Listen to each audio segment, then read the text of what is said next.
When Bad Bunny took the stage at the Super Bowl halftime show, it wasn't just another high-profile performance, it was a defining cultural moment. Known for breaking language barriers and reshaping global music trends, the Puerto Rican superstar transformed one of America's most watched sporting events into a celebration of Latin music, Caribbean pride, and generational change. His appearance didn't just entertain millions, it made history. The Super Bowl halftime stage has long been reserved for global icons, from Michael Jackson to Beyoncé and Rihanna, artists whose performances often define eras. For Bad Bunny, stepping into that lineage signified how far Latin urban music has come. Reggaeton and Latin trap, once marginalized in mainstream U.S. entertainment, were now front and center at the most watched television broadcast in the country. One of the most historic elements of his performance was language. Unlike many international artists who shift primarily to English for crossover appeal, Bad Bunny built his career by staying true to Spanish. At the Super Bowl, he leaned into that authenticity.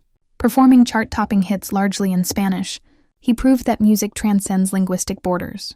Millions of viewers sang along, whether fluent or not, marking a powerful shift in cultural acceptance and representation. Visually, the performance was a vibrant tribute to Puerto Rico. The stage design featured tropical colors, rhythmic choreography, and subtle nods to Caribbean heritage. Traditional elements blended seamlessly with modern production, symbolizing the fusion that defines Bad Bunny's sound. By spotlighting his roots on such a global platform, he brought Puerto Rican culture into living rooms worldwide, offering representation to audiences who rarely see themselves centered. At events of that magnitude, the numbers behind the moment were staggering.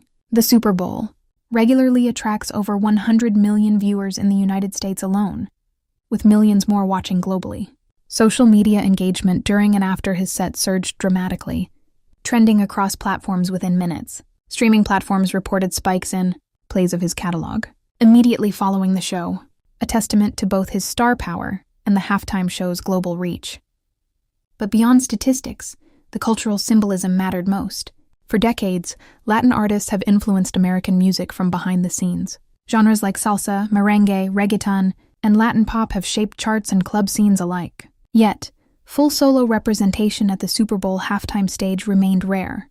Bad Bunny's presence signaled that Latin music was no longer a guest in American pop culture, it was a driving force.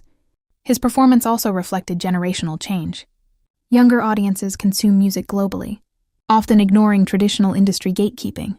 Streaming platforms have erased many geographical barriers, allowing artists like Bad Bunny to dominate worldwide charts without conforming to older industry standards. By headlining one of the biggest events in American sports, he validated that new model of success, one where authenticity outweighs assimilation. Fashion, another cornerstone of Bad Bunny's identity, played a role in the historic moment as well. Known for challenging gender norms through bold styling choices, he once again embraced individuality on stage. In doing so, he reinforced messages of self-expression and freedom, themes that resonate deeply with his fan base. The Super Bowl platform amplified those messages to audiences who may not have previously engaged with his work. Critically, the performance sparked conversation about diversity in entertainment spaces traditionally dominated by English-language acts. It demonstrated that representation is not just symbolic, it is commercially powerful. Networks and sponsors saw firsthand that audiences embrace multicultural artistry when given center stage. In many ways, Bad Bunny's Super Bowl halftime show marked the culmination of a cultural shift years in the making. Latin music's global explosion, fueled by streaming and cross-border collaborations, had already reshaped the charts. But this performance cemented its place at the heart of mainstream entertainment. History will likely remember the moment not simply for its choreography or set list, but for what it represented. A barrier broken, a culture celebrated, and a new era acknowledged. Bad Bunny didn't just perform at the Super Bowl, he redefined what that stage looks and sounds like. And in doing so, he ensured that the next generation of global artists, regardless of language or background, will see the halftime stage not as an unreachable dream, but as a space where their stories belong.